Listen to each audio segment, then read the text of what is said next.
Okay, I'd like to call this February 4th work session to order.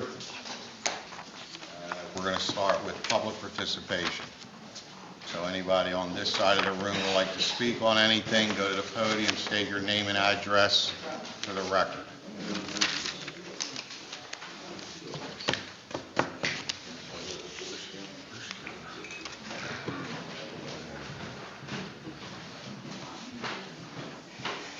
Good evening, everyone.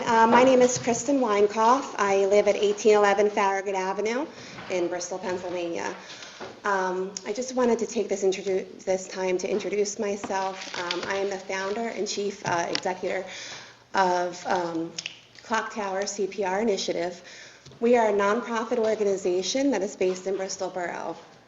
We have identified a need for the town and also an opportunity for the town. The need. Education and availability. Can I have a show of hands if you've ever taken a CPR class? Excellent. Can you keep your hands up? Can you tell me the difference between a cardiac arrest and a heart attack? Can you tell me if there's an AED in this building and where it is?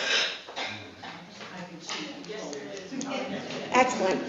So see how drastic the hands went down. This is where the need is, education and availability. We want to teach this community how to perform CPR, provide first aid, and use an AED. Availability, we also want to be able to distribute AEDs to the community so that the proper equipment to save lives is available. If I were to have a heart attack right now, the only thing that you could do for me to save my life would be to call 911. Call 911, have EMS come out. They'll come out, they'll take me to the hospital. I go on my way. I have a cardiac arrest. I'm now on the floor. I need you to come over and check and see if I'm breathing and have a pulse. I need Tony over there to go get the AED if he knows where it is. I need somebody to call 911. I need somebody to start doing CPR. Apply the AED. Then let the AED do its job. Tell you if a shock is advised. Is a shock not advised? Is your CPR effective? Are you going too fast, too slow? The machine will tell you all that. That's the objective of our initiative, and we just wanted to introduce you to our program. We've partnered with Lower Bucks Hospital to provide education, hopefully at no cost. That's what we're shooting for. Our staff is completely 100% volunteer-based. This is a nonprofit organization. We're going to file for 501(c)(3), and we also want to distribute. We've partnered with Pro CPR AED Solutions to act as a distributor to small businesses in the community. And we're basically here tonight to offer you an opportunity to participate in our program. We're going to be visible. We're going to be out there. We've already been in contact with the Little League, the Football League. They want all of their volunteers trained. They want AEDs on their fields. I've got 2 businesses on Mill Street that are involved. I've got the Pines. I've got Finney McGee's. They want AEDs. We've already raised the funds to provide those. Basically, what we're looking for is just not only your support, but maybe some guidance on how to diversify our fundraising through grants. We might need some help with the 501(c). But we just wanted to say hello, let you know we're here. Thank you. The only thing I can suggest to you is if you would work through the fire chief or something. Merle's been out sick. I would maybe talk to Merle to try to organize things that we're trying to do if you want to do something in the borough. Yeah, that's where we want to be. We want to focus on the first link in the chain of survival, which is the witness. It starts at the witness. If I were to have that event in fall, the doctor's not the one that's going to improve my survival. It's going to be you guys. If all that perfect world and you got the AED and you gave me CPR while you called 911, you've just drastically improved my chance of survival. And that's what we want to bring to the community. We've also been in contact with Bucks County Rescue Squad to support our program as well. Standing right in the back of the room. All right. Thank you so much. Anybody have any questions? Does anybody have any questions? Thank you so much. Thank you. Thanks, Chris. Anybody else on this side of the room want to speak on anything?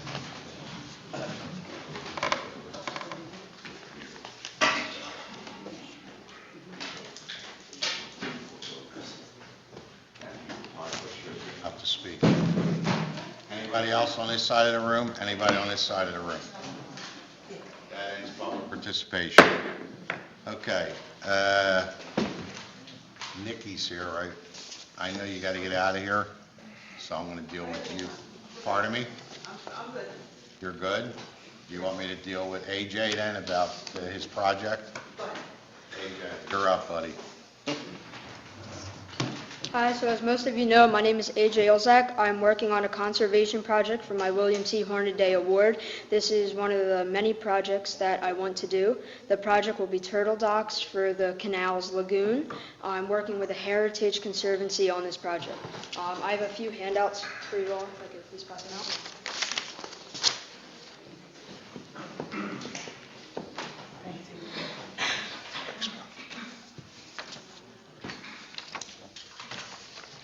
Sir? Thank you.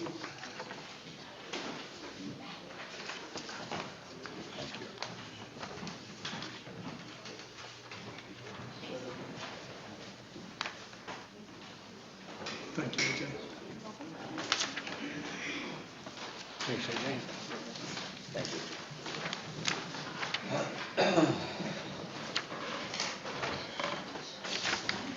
So there will be two docks. The dimensions are 4 feet by 4 feet, floating platforms at either end of the canal's lagoon. We'll make two of the docks, and one will be closer to the water sprinkler and gazebo, while the other will be at the opposing end, closer to the woods. The paper you just got has a list of materials. Those have been changed from rough-cut hemlock to pressure-treated decking, so it will not rot and it will look better longer. The pressure-treated wood is fine for docks. According to naturalhandyman.com, it does not use arsenic, so it will not hurt the wildlife inside the water. A few of the species at this dock will help is the common map turtle, the eastern red belly turtle, and the red-eared slider. So therefore, I'm here looking for the approval to put these docks in the lagoon on April 22nd, 2019. I can tell you did an outstanding job. Thank you. Very, very proud of you.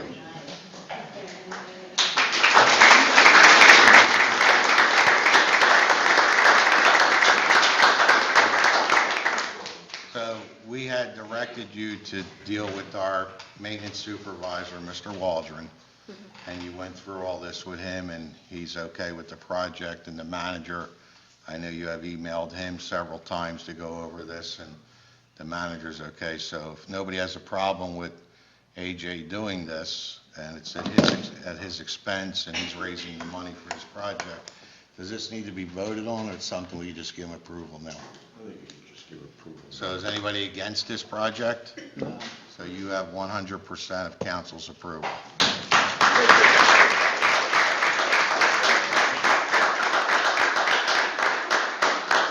And I'm sure someday you're probably going to be sitting up here.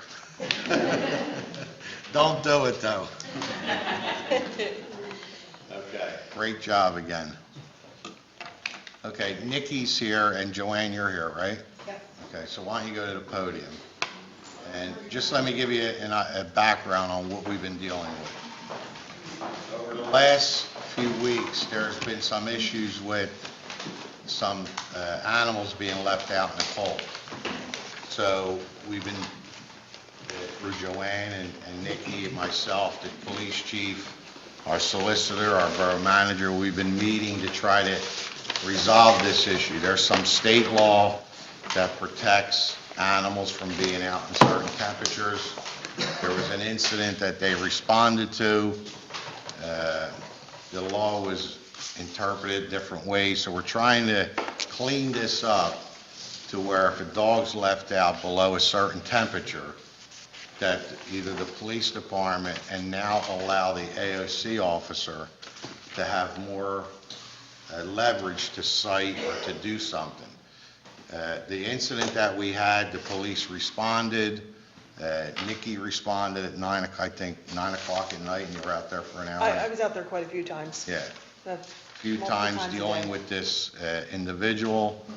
The dog was then taken into the house, but we're trying to prevent this from happening in the future to give, again, Nikki's position is the Humane Society, and she has a right to take this dog or cat or whatever without causing a problem if the dog is in danger. So I think our solicitor's reviewing some of the state laws that were put into place, and we're trying to figure out how we can make it not more, what word am I, not stronger than... Can't be stricter than the state law.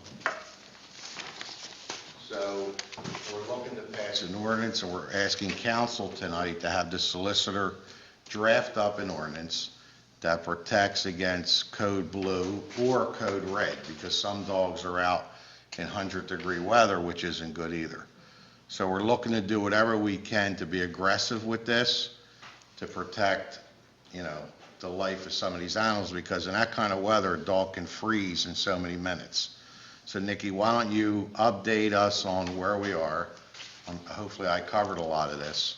Absolutely. And Joanne could speak whenever she wants. You're good? She knows the ins and outs. That's Joy- why.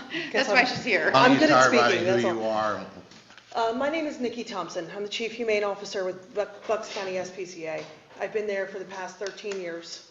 My mom and my stepfather both have been residents of Bristol Borough for a long time. So it is a cause that I hold near and dear to my heart. When I was approached by the animal control officer by Bristol Borough Police Department, getting multiple complaints from residents about this situation, everybody kept saying the same thing, that the state law has a temperature limit in there. It does, but only if your dog is tethered. And even then, I was speaking with the solicitor this morning, I've spoken with multiple judges and other attorneys. That portion of our state law is a little iffy, to say the least. It's hard to determine exactly how that's going to work and how it's going to protect animals. It's new, so it's got some things that need to be worked out, as with any new law, and new bugs that need to be fixed, and this is one of them. Philadelphia and a lot of other, Philadelphia, Harrisburg, Pittsburgh, and I believe Berks County all have different code blue for animals laws. I don't know if Luzerne is actually got passed or not. But what we see on the TV all the time is you'll hear the news reporters say that there is a code blue, bring your animals inside. And it leaves your police department with people calling them, myself getting phone calls all hours of the day and night saying, this animal's outside, but we don't have anything we can do about that. So what we're going to try to do is hopefully, with the help of the solicitor, unfortunately, sorry to give you more work, have something drafted to become the first township, or, well, you're a borough, the first borough in Bucks County to have this type of ordinance, and maybe be a leader to show the other municipalities how we can handle this. Now, this wouldn't be something that I would necessarily be able to enforce directly, but it would allow your police officers to do that. They can get here at a much faster rate than I can. It'll allow your animal control officer to enforce it. He can also get here at a much faster rate than I usually can.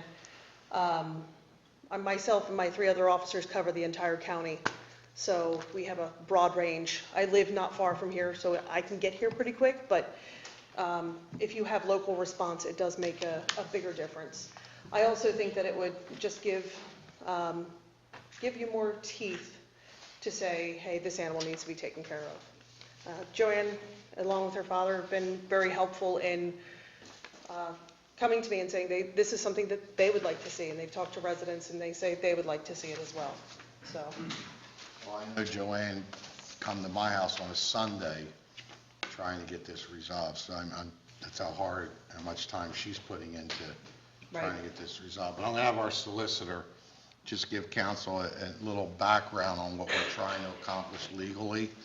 And he didn't write the ordinance yet, but he's going to be working on it. We're just going to, it'll be advertised, and then we still have to vote on it. So what I'm asking tonight, not to waste time, because I met with a couple residents right before that, freezing weather, and they wanted me to call an emergency meeting to pass an emergency ordinance. And I said, even if we meet and we passed this order, there's no teeth in it.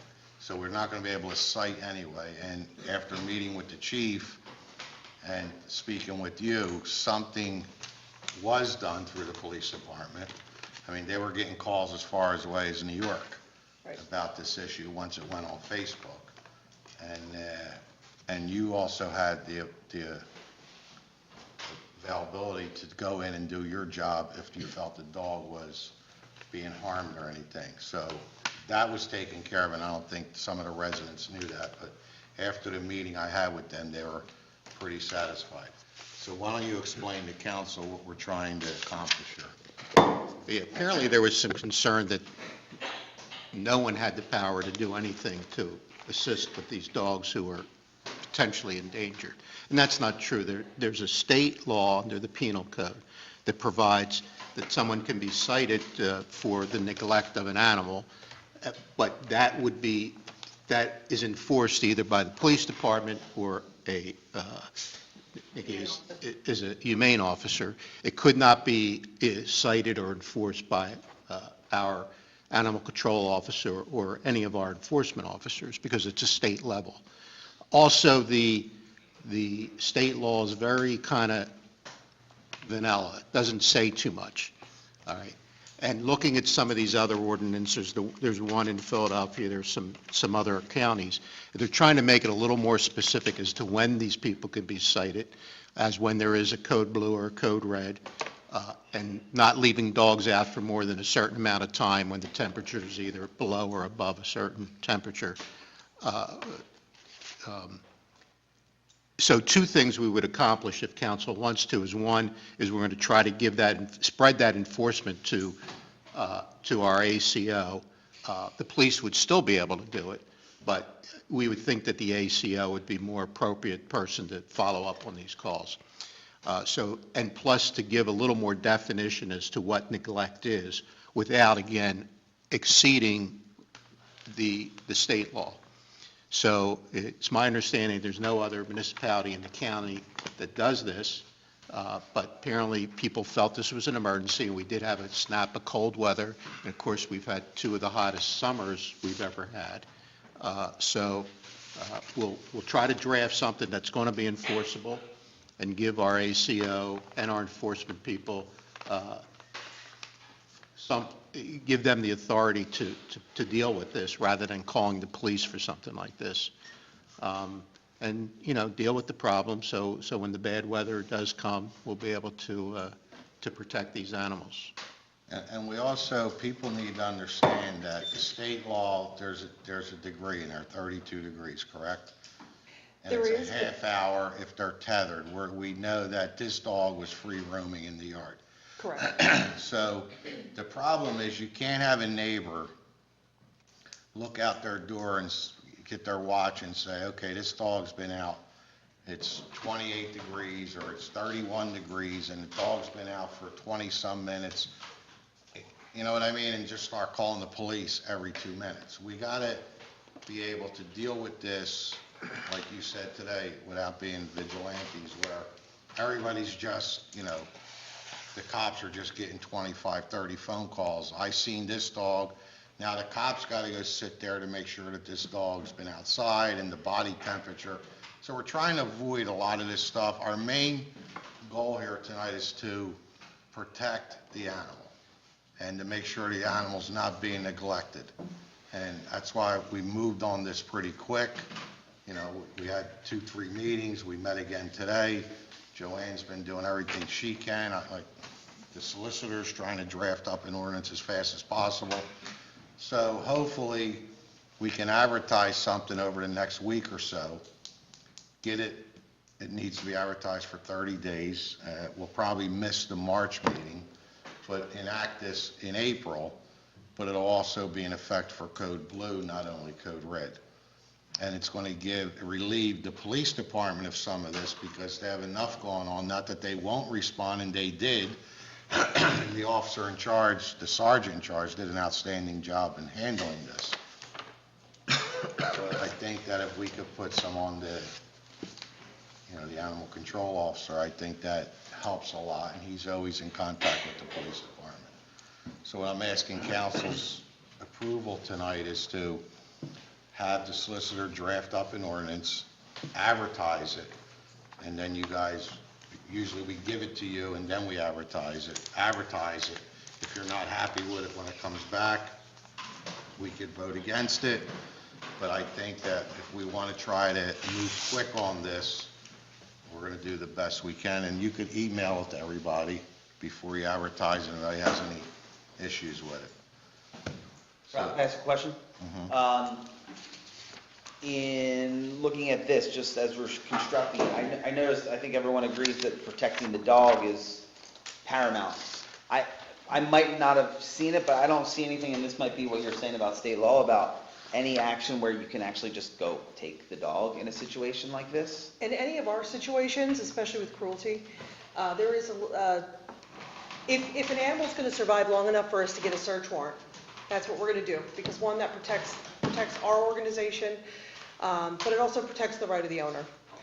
If there is an imminent risk of that dog dying in the time that it's going to take us, any animal for that fact, in the time that it's going to take us to get a search warrant, it needs to get to a vet ASAP. We are able to, I would be able to get one of my officers down here to remove that animal and get it into care as soon as possible. And then we go for the search warrant after the fact. I just think it's important that it's clear to people, because I was certainly following that whole thing on, the situation, that people, I guess, know what we are or aren't doing, in the sense of we're still not giving someone just the all power to just jump the fence and grab the dog. Well, what I would like to see, and just because I've seen it, in most of my cruelty cases, if they're a summary level offense, they automatically have a hearing. And a lot of the ordinances that I was reading prior to giving the information over, a lot of these offenses require an immediate hearing. Then a judge can determine, if the dog has nothing physically wrong with it, it's just being left out, it doesn't have the proper housing, things like that, a judge can determine whether the people can keep the dog or not. Now, if there's a neglect situation where it's physically harming the animal can easily be removed before getting to a hearing. But what you got to understand is, I've been involved in this, that, people say, well, we put a blanket in the doghouse and the dog's going to stay warm. Well, sometimes the doghouse is colder than being outside because the way it's built and they're not insulated, and in the summertime, they could just be so hot, there's no water for the dog. So people can go away for the weekend and leave this dog outside in 0-degree weather with extra food, and the dog will freeze to death. So, these are circumstances that I don't think we're going to come across every day.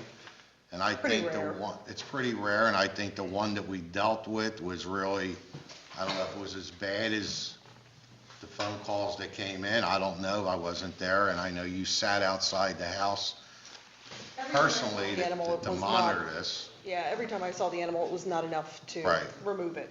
So,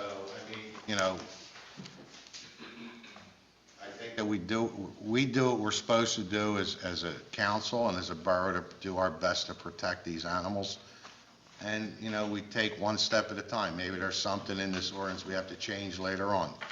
But I think that spreading this out is a lot easier than having just the police department deal with this. Yeah, what I was saying is, I think the ordinance is good. It seems like a deterrent, or, the development of an ordinance. I just don't want residents to think that Mr. Palmer or the police can do more still than they can, because that would be putting an undue burden on them even after we pass this. Tony? Yeah, to me, I'm not a dog owner, but I have a lot of friends who, they love dogs, and, I want every animal to be safe. But I'm just looking at what would exactly happen. Like right now, how many issues, how many cases would a borough this size have in a year? Maybe 2, 3. Maybe 2 or 3? Maybe, it depends. It depends on the weather you have that year. The past couple of years have been pretty bad with extremes. So that is one of the factors that plays into it. I would have to go back through and look at my cases, because since I do have them all over the county, I can separate out Bristol Borough and find out exactly what we had.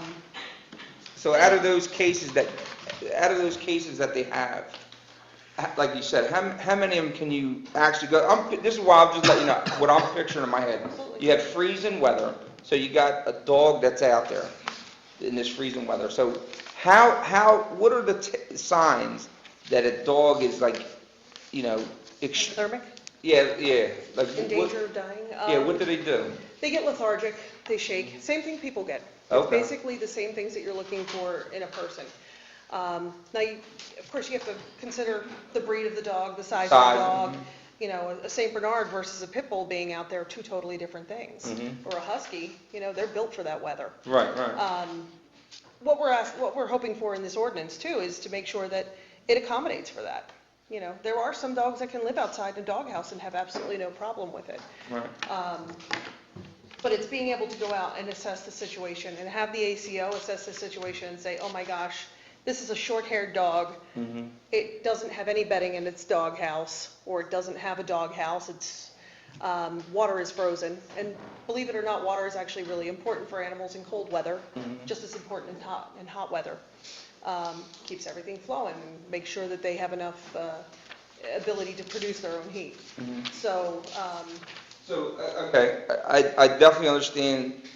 I'm just looking at it, this specific case, us writing something that is more stringent or just as stringent as the state, which we follow anyway, don't we? We Right. follow whatever the state is.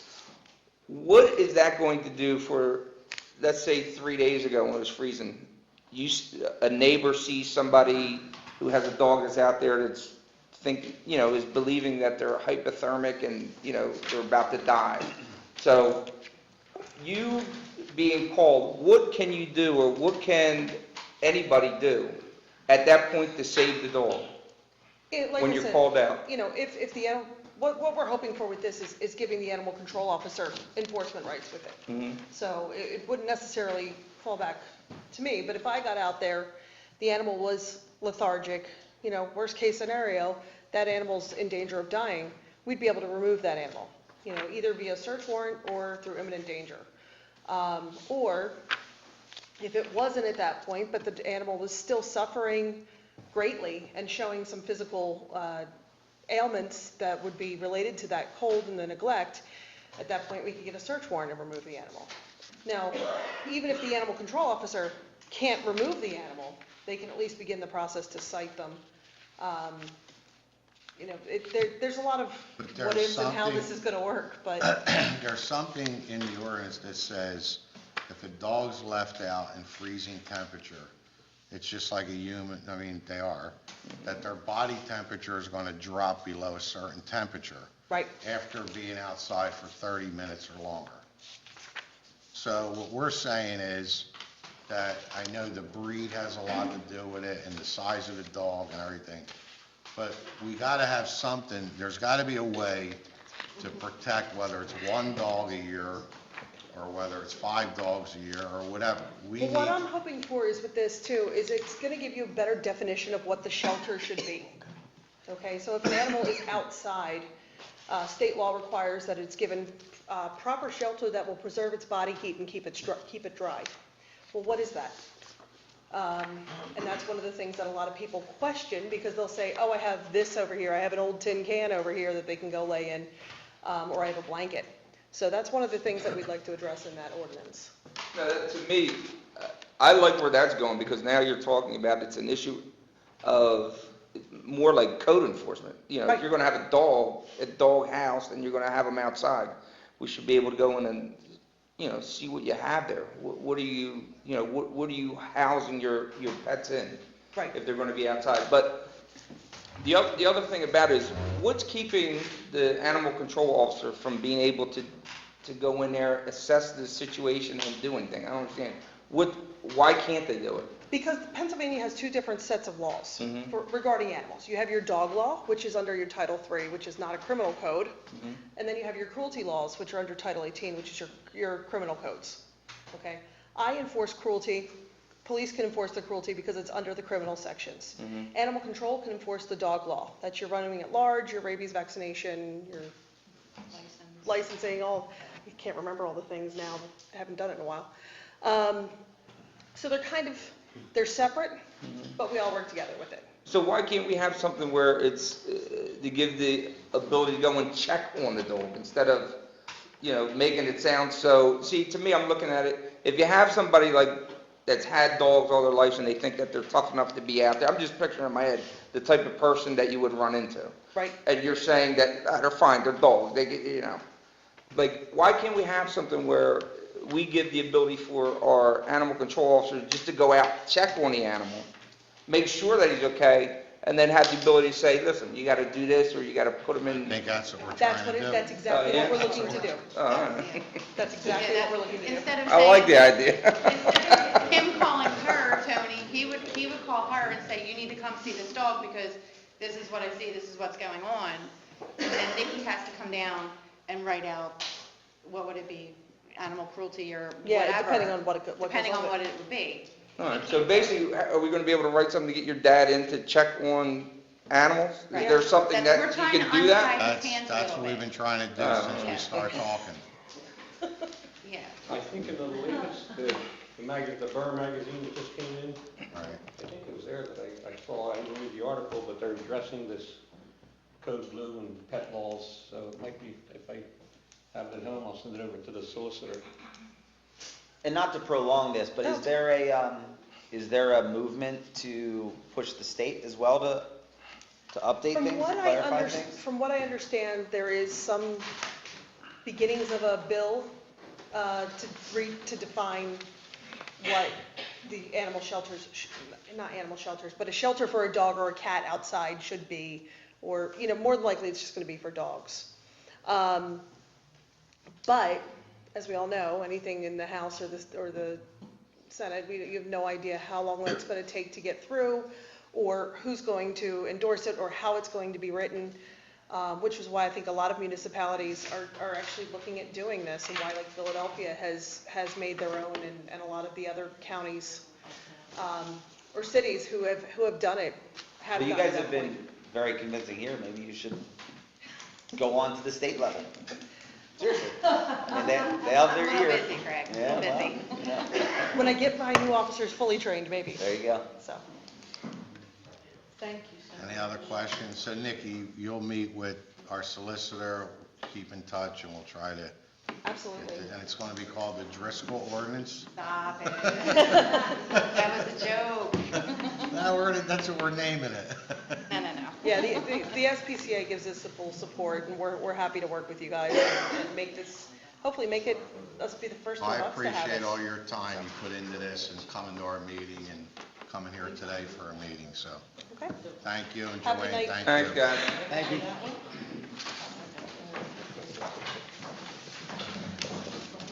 Okay.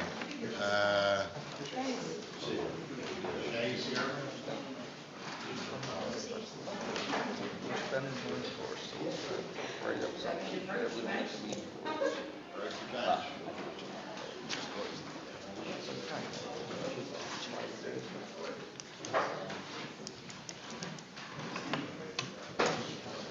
Hello, Shay Chlella, Porter Avenue. I'm here on behalf of the Bristol Borough Business Association and coordinator of First Fridays on the Delaware, along with, Megan Hems, also on the First Friday Committee. and Mr. Dillon asked us to come. Okay, so So I'm not sure what the agenda I is. think we want to know what's going on this year and, when are you starting, when are you ending? There's a lot of things you can Yeah. update us on. Well, we just started our planning process. We wrap up in late October, November from the last September event, so then we give ourselves a month's break, and then we start back in January. So we've had a couple meetings. This year, if approved by the borough, we'd like to continue with the May through September schedule, the first of each month. It's May 3rd, June 7th, July 5th, August 2nd, and September 6th, 5 to 8. Requesting the roads to be shut down for safety. Same areas. We don't plan to expand it anywhere. I think last year went really well with cooperations from the area organizations and the borough. The team we had was great. The police and the fire departments and everybody was really helped out. I don't plan anything different than we've had. I know that there's potential construction down in the wharf area, so that's for you to tell me. I try not to keep a lot of things down there anyway. We do put music at the gazebo. The Stepping Stone does some dancing in that little area, in the concrete by the King George. I assume maybe not put any vendors down there. Previously, we put like the animal vendors, because they would have animals with them, and they like, by the water and the grass. But I can move them elsewhere and not have them if that's gonna pose a problem, depending on what construction's on down there. Well, I don't think it's only construction. I don't know if we'll have construction started, before June, when the job's not even been designed or out to bid or anything. I don't foresee anything happening this summer down there, maybe at the Okay. end of the summer. Okay. Well, it's easier for us to not move them if, you know what I mean, if it's not going to happen at all throughout this season, then fine, but if it's going to happen like maybe in the August and September one, then I won't. But as soon as you guys know, then let me know, but otherwise, it's not, it's only like, I'm like eight of them down there? Only a handful. Yeah, there's only a handful of the vendors down there. All right, and I think Merle's, again, he's not been here, he's not feeling good. I think that you need to make sure that you sit down with him, and if he can't make it, I'm sure his assistant and Herbie and the manager will sit down and make sure everything's covered that way. But Herbie, you have any questions or concerns, or? Not at this time. Is there anything news coming up? I mean, we met several times last year and the year before with the chief and Merle and Mr. Dillon, keeping the roadways clear for emergency vehicles and the don't set them by the yellows. One of the things I expressed is that coincidentally, a lot of the businesses who participate in First Fridays happen to be on the corners, and they're set up in front of the yellow, or that's where the yellow is, the yellow curbs. I have no control over them. I have no authority to tell them. I mean, I can ask them to move, but if they don't, that's on them. That's something that the borough or the police or whoever will have to enforce. But vendors, I set up, not near the yellow curbs. So, but like I said, almost every corner is an occupied business. So I'm not sure what to do about that. No, I think the main purpose was to hear from Shay that they wanted to do it again, and it's up to council to authorize the closure of the streets. So Yes. that's why they're here. Certainly, in the near future, when Merle gets better, we'll set up another meeting and, lock down everything. So, I mean, basically, council doesn't really get involved in what goes on with all these events. We leave it up to Merle, and we put a lot of confidence in what he does, and we don't overrule him. And council will agree to that. So as long as he's happy and the chief's happy and the fire chief's happy, we wish you a lot of success again this year. Well, can I ask, There were some little issues last year that, we had some trash issues. Forgot to pick trash up one time or whatever. Oh, that was But I think that's something that you need to address this year, that if that happens, somebody has to go out and get the Yeah, trash we have a off the contingency streets. plan. Yeah. We don't want to see it sitting there until Tuesday morning. We set up a contingency plan after that one incident, and then, That's one concern I have. As far as the event, I think it's very successful and everybody enjoys it and you do a great job. But at the end of the night, when you leave, just like every other event, we want the place cleaned up. yeah, no, definitely.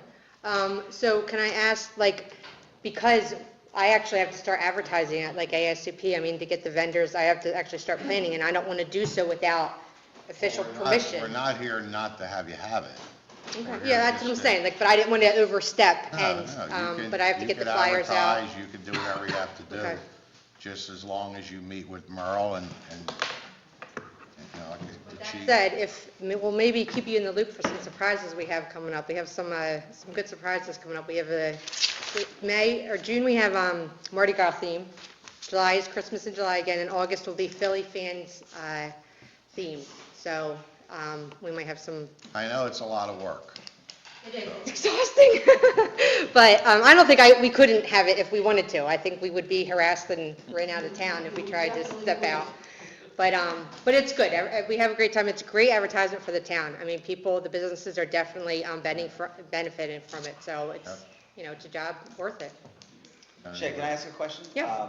First of all, absolutely, the businesses benefit from it, I can tell you that from Great. firsthand basis, and I think you guys do a great job, and it's a bear. We've also been unlucky, you guys have been unlucky with the weather often. Is there any thought about doing a rain date?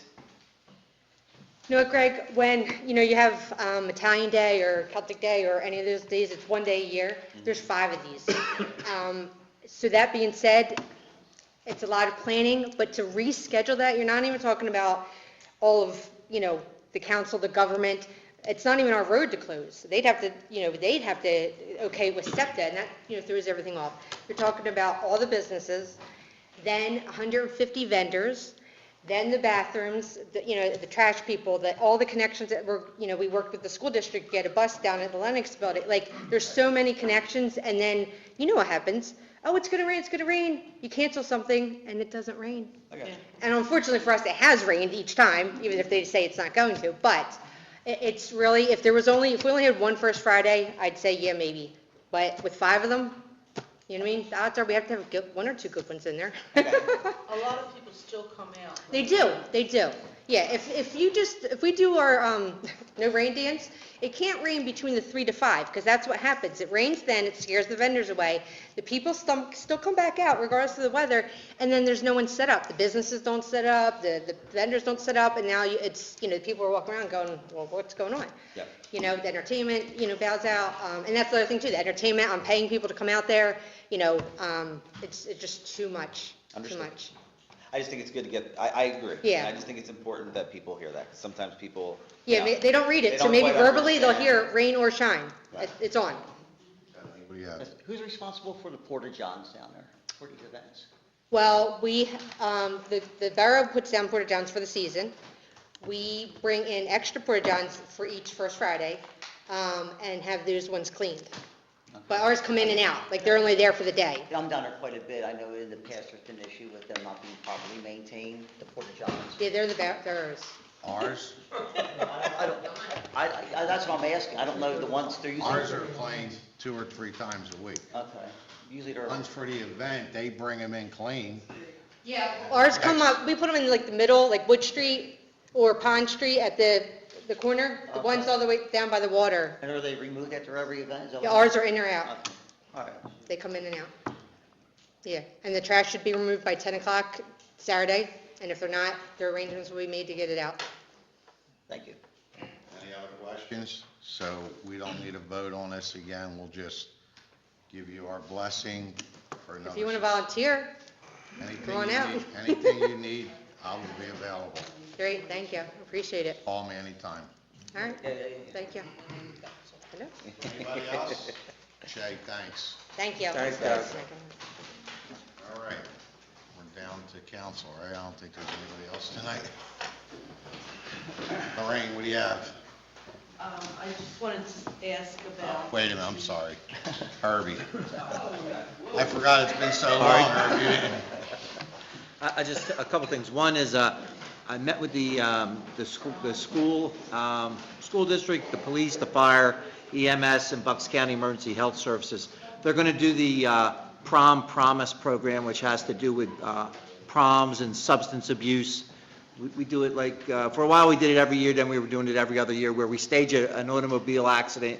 They actually take some of these students, make them up, transport them to the hospital, and so that program's scheduled right now for May the 8th, and we'll have another meeting in April to go over that. Also, last month, we had a fire started on a porch. Fire got into the wall on the first floor, spread up the wall into the second floor. The fire companies were able to get there quickly, open up the walls, and put the fire out because it was an attached house. And generally in that type of structure, once it gets up into the roof, it's into the house next door. So they did a really good job in cutting the fire off. And then the last thing I just want to mention is the International Association of Fire Chiefs.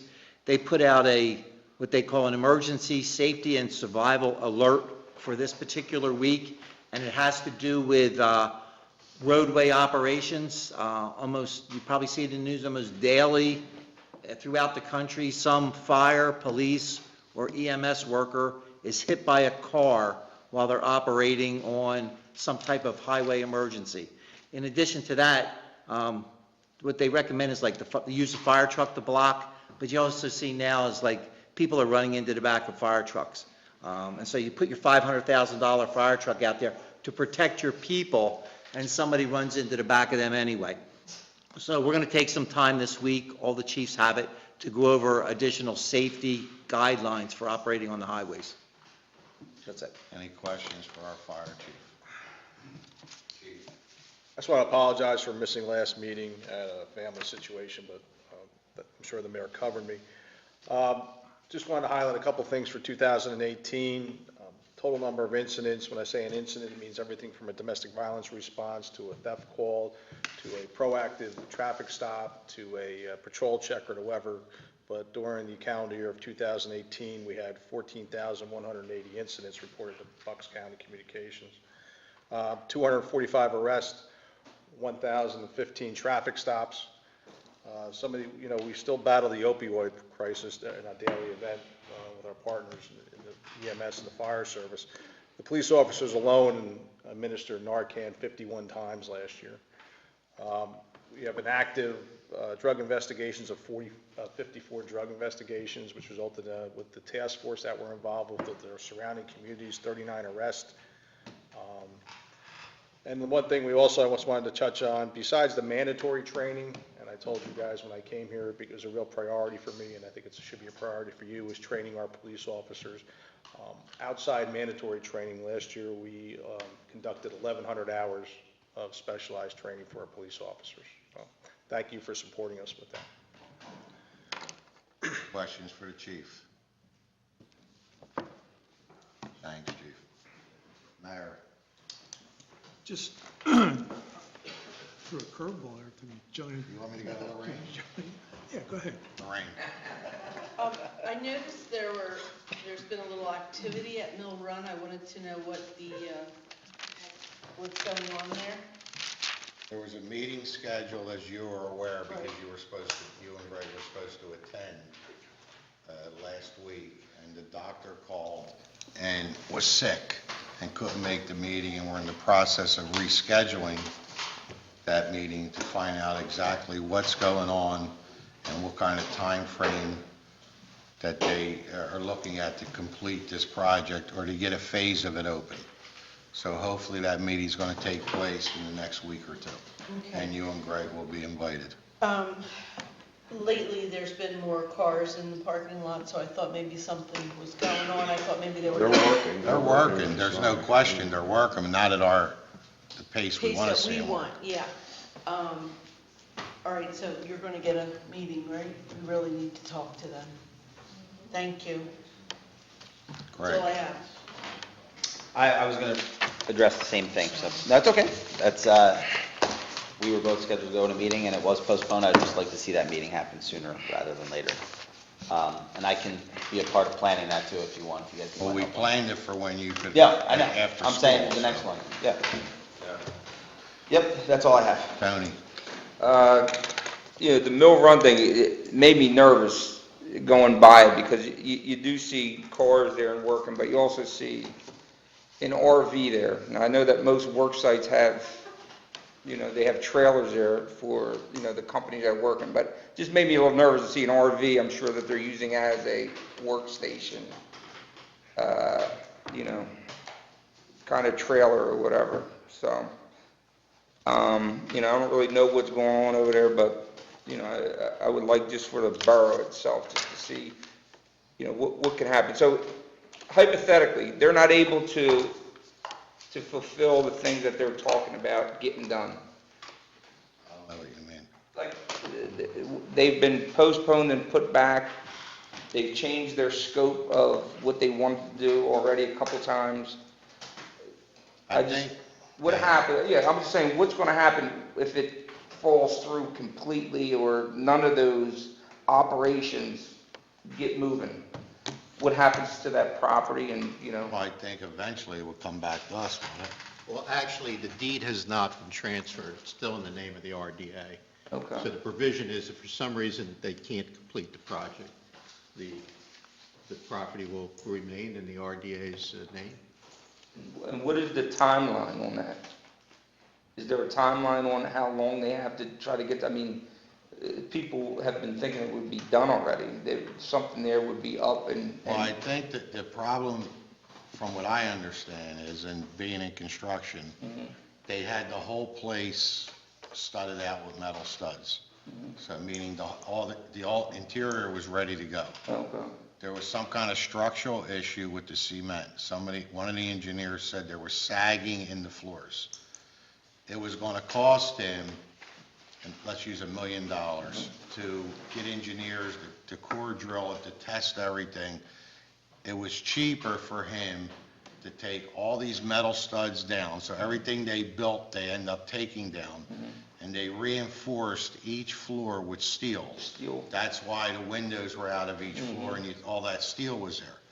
Now, apparently, they reinforced all these floors, which one engineer said they didn't need, but another one said they did, and they didn't want to fight this thing, so they put the steel in. Now they're in the process of putting everything back the way it was to move this project along.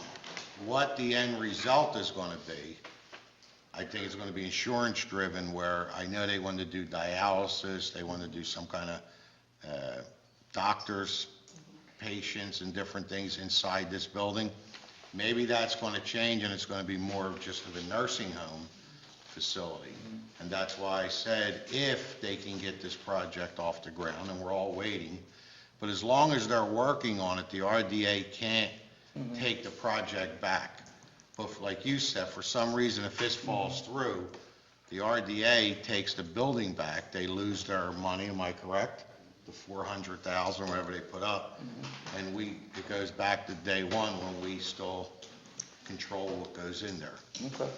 And if I could just say, I totally understand your concern, and Lorraine and I think everyone on council is not happy with the pace of things, but there's still nothing to indicate that they're not all in, that they're not They got planning. millions of dollars tied up in this building already. Yeah, I mean, it's taking longer than anybody wants, and there are many things that we're not happy with, but I don't think we're anywhere near a place where, I'm not saying it couldn't happen, I'm just saying I don't think we're anywhere near a place where they're saying. I can't foresee a company that put in all new windows, all this steel, and all the stuff that they've been doing there walk away. And like Greg said, it's not impossible, but you're talking about taking a hit for a few $1 million that they just threw away for no reason. It happens. Yeah, it does. People go bankrupt every day. I just hope But- it happens before I die, because it's taken a hell of a long time, I have to be honest. What else, Tony? Okay. Also, I want to make with the whole dog ordinance issue that they had talking about, this evening, I'm absolutely 100% to protect dogs and animals and anybody, but it's just like, I don't want to spend money writing a draft of an ordinance of something that we're not going to be able to enforce. So, and like, to me, I'm not going to say, okay, let's spend money writing the ordinance for something. I would like to know that we're able to enforce it before we spend money writing an ordinance. Like, to me, it's not, I'm not excited just to be the first one to do it unless it's, unless it's going to be something that we could, benefit from. Just being first doesn't help me, or doesn't help the borough if we can't enforce it. So, I mean, I know we all talked about it, and, the opinion was that everyone's on board. Yeah, we're on board I am anyway, on board to help animals and protect them, but I'm also don't want to spend money until we're able to know if we can enforce it. So I just want to. I'm totally confused. Confused is, I don't want to spend money. You gotta write an ordinance that this town adopts that can be enforced. Okay, but what I'm saying is if we're not able to enforce it, right? That's why you're writing it, so you can enforce it. That's what an ordinance is. Right, but if there's something, I'm just saying, we're talking about giving the animal control officer the ability to go into a property.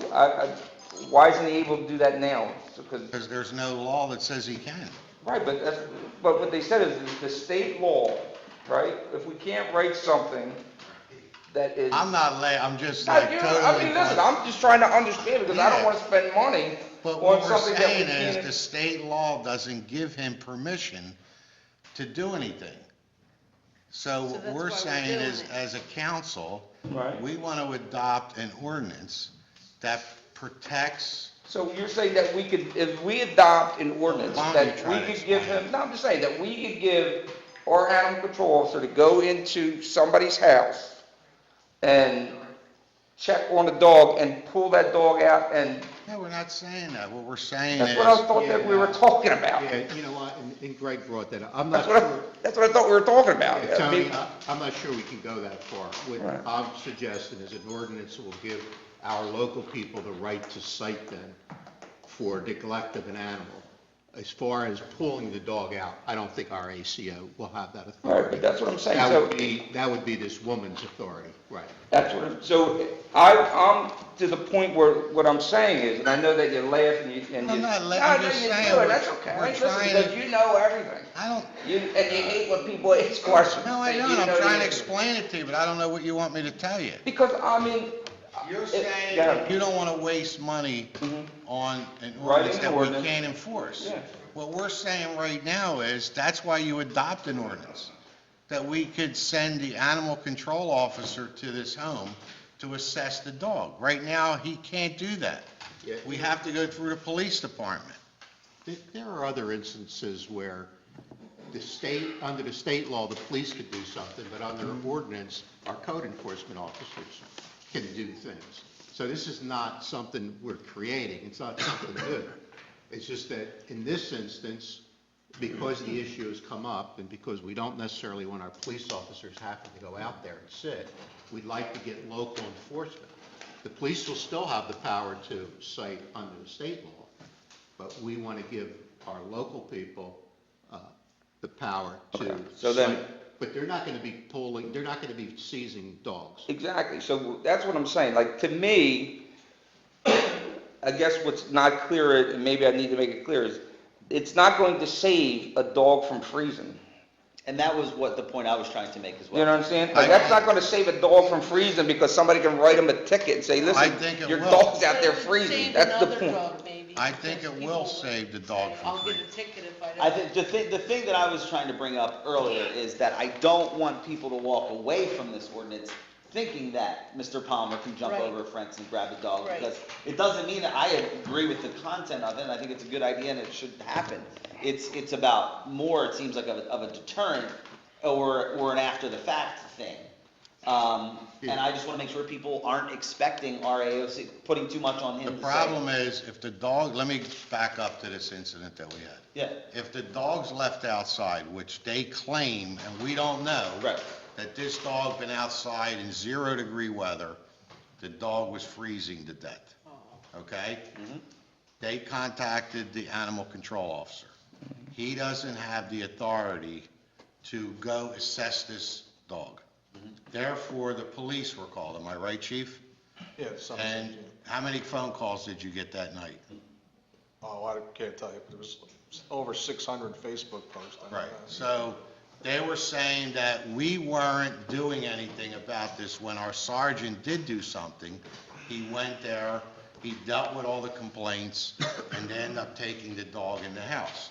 What we're saying is, the state law says if a dog is tethered, meaning chained, and this dog was roaming around the yard, but it was still too cold for this dog to be outside because of the dog's body temperature in this so many degrees. So if Okay. you read the state law, it says one thing. What Nikki was saying tonight is that she wants to give our animal control officer the ability to go out, assess the dog, knock on the door, and deal with these people. Right now, we can't do that. He has no authority to do that. He only could do, dogs don't have a license, dogs not on a leash, he could go pick up. So we're trying to broaden this a little bit. We can't be stronger than the state law. We can't say we're going to go in and just grab the dog out of your house. But if he could assess this dog and say, I feel that this dog's going to freeze to death tonight, or the dog's, it's 110 degrees and this dog's going to die from the heat, he could then have the police enforce, he can write a citation, and if it's life or death, they'll contact the Humane Society, who will come out, and like she said, there's a process. But right now, we need to get our animal control officer more involved. All right, so And that's why we're writing an ordinance. All right, now, I want to be, it's very specific. It's very specific. So after we write this ordinance, is our animal control officer going to be able, not just to knock on the doors, is he going to be able to go in that yard and check that dog? No. I don't think so. Well, that's what I'm asking. That's what you're laughing at, and that's the simple question that I needed answered. So right now, it's a remedy, rather than having a police officer. Do you want to pay a policeman to watch that dog? The state law says have to be here for 30 minutes. Let me interrupt you. Go ahead, Chief. We're losing the context here. It has nothing to do with the ACO versus the police or whatever. Right now, there's only a tether law in the state of Pennsylvania, which means if the dog is not in a leash, this doesn't apply. The issue is the only enforcement avenue that the police or the ASPCA have is under Title 18, a criminal act, is animal cruelty. So push came to shove, if we had to go and force you to take the dog, we would call the ASPCA and they would come down. Of course, we never let a dog die. The issue comes with, now it's 33 degrees, 32 degrees, and we're getting multiple complaints about people leaving their dogs out. What this is going to allow us to do is the ACO will have a mechanism to go and take care of a dog that's in a fenced-in yard, running about, and say, hey, if you don't bring him inside, you're going to be hit with a $500 fine.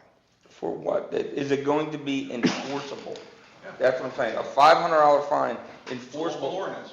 But that's what I'm saying. But if it doesn't meet the state, then it's not enforceable. It has to be, if it's not a It doesn't state. have to meet the state. No, I That's thought why you're it's having based ordinance. on the state. I thought it's No. based on the state. No. Well, then why can't we use radar to check speeding? If we put radar in at Bristol Borough, let's do an ordinance, we're gonna use radar Right? for speeding. The state doesn't. Why can't we? Because it's not authorized.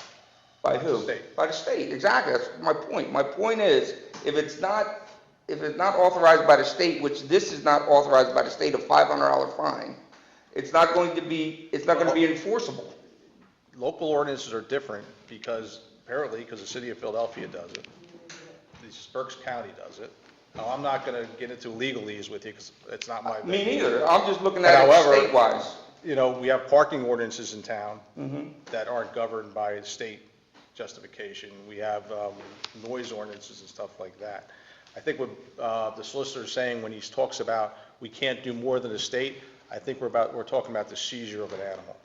Right. We can't jump a fence and grab a dog. Right, I'm just looking at it in the sense, again, I'm looking at the owner, the homeowner, that's an old-time person that has always had dogs, and they've always been out in the cold, they know their dogs or whatever, so if Mr. Palmer comes in, says, you know, your dog's in bad shape, I'm giving you a fine, for what?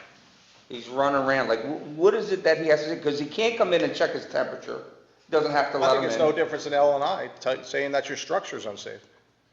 He is a subject matter, you know, I'm not gonna say an expert, but he definitely has a higher level of knowledge than I have on a building code, so John Miller comes in and says, you know what?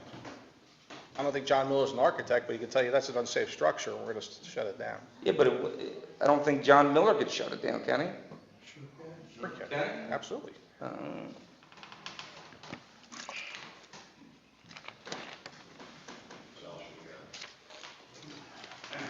I don't know, Dave, I don't know if you bring this up about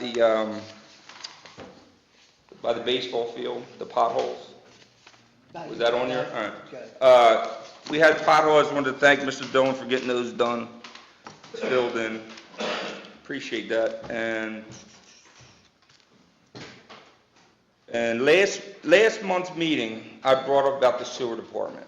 And to me, I got so frustrated, is that when you ask questions like, to me, that are simple, like, these are questions that we all should be asking. And, you know, to get shouted down by our manager or council president, it's frustrating, right? These are questions as council members we should be asking. And to have, comments like, I got a sewer meeting then, right? This council is, we are the ones that control the sewer, we control the rec. We should have all those documents monthly. And if not that, we should have somebody from either the sewer coming and just telling us what's going on, so we can ask questions. At the rec, they should have somebody up here, whoever is, giving us a program or an agenda of what's going on. It shouldn't be shouted down to council members who are, the ones who are kind of running the town. They have to say, you should go to a meeting for the sewer authority. They're every Tuesday at 6:30, right? To me, that's disrespectful. No, what we should do is, we should get in our packet every month what's going on, like we used to. And to me, when something isn't, kind of proceeding the same way, to me, I ask questions. I mean, that's what everybody up here should be doing, asking questions. Why are we not getting a sewer packet every month? We just had our rates raised 100%. You had a room full of people in here complaining about their rates. It all disappears. And what do? We stick the same people that were on the sewer department that had no clue, and there's some good people on there. We're not saying that. All I'm saying is, they had no clue what was going on. And who's in charge of it? It's the same people. It's the same people. Mr. Dillon does a great job as a manager. I'm not going to say, but when you're here too long, you start to believe that everything's yours and you control it. So you don't want to hear questions from anybody, right? And that's what we're all here to question. We're not all here to say, oh, he's a great guy, he does a great job. No, I want to see it. I don't want to be questioned because I ask questions, right? That's the frustrating part. So, Mr. Dillon, I'm going to make it on the record. Tell me if I need to send an email or you're going to ask me for a right to know, but I want all of the packets, the monthly reports from the sewer department from the last year. Can I get them, please?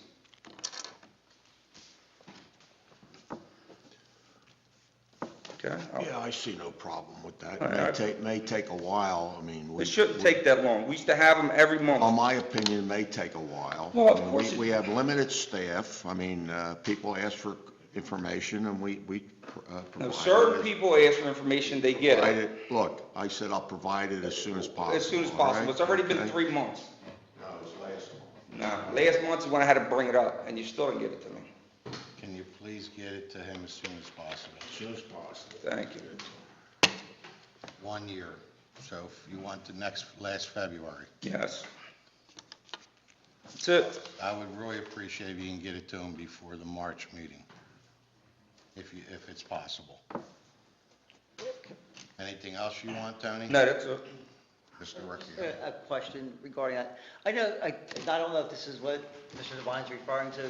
I know we used to get something in our packet, something small. Like I said, I don't know what the size of it is, but it was just like a general ledger report, like the expenditures and I some think we projects still going get on. that, don't we? It's in your packet monthly in there? report. It's right Okay. there. I That's thought the there was something- the financial part of the authority that you get in your packet. So I don't know. I think there was something, I think there may have been something specifically said sewer on it at one time. I don't know if it's. Yeah, we can get a packet. It's a monthly report of the sewer and all the other funds in the borough. It's in there. That's what I'm saying, so I don't know what else. Is it laid out differently, maybe? I mean, is it different than it used to be or not? I honestly don't remember. I don't remember. Because I know it's been this way for a while. Well, it's historic. I mean, we had a whole year that we didn't receive it. That's all I have.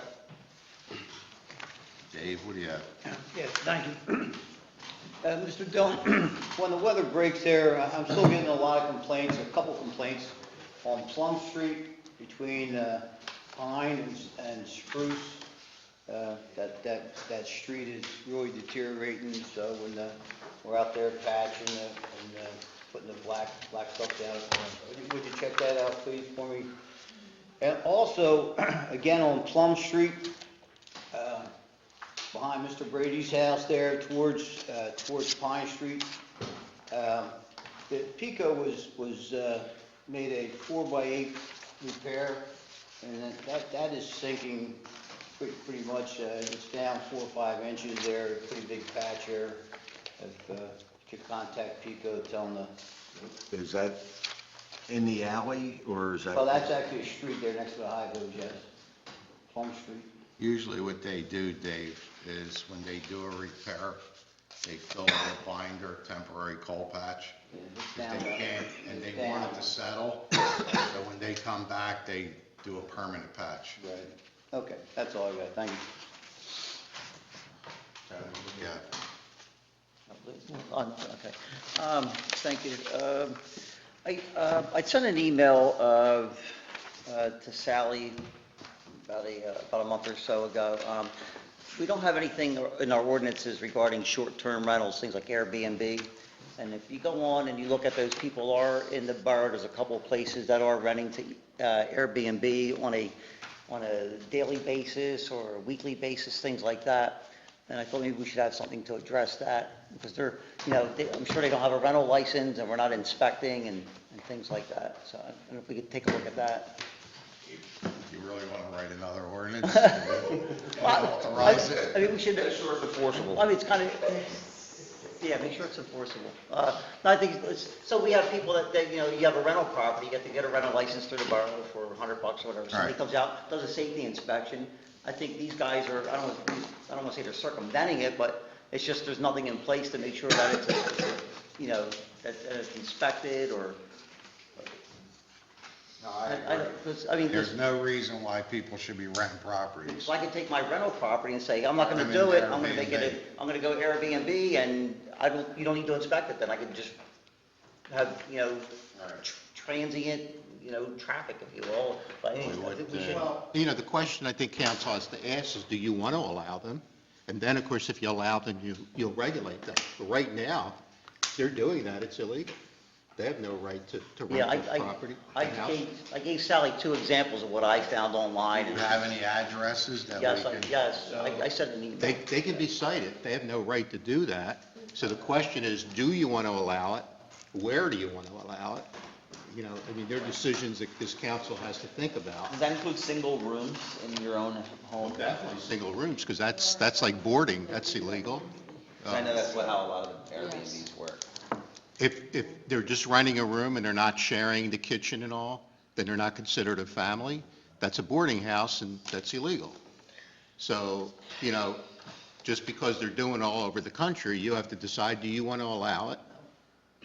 And if you do, then we can regulate it, but maybe you don't want to allow it. I don't know, we're paying for our rentals and we're getting them inspected and all, and if these people are just, unless we have them inspected, I think it's something, if you want to come in, we could have a discussion with the solicitor and have Sally there and figure out how to move forward on this.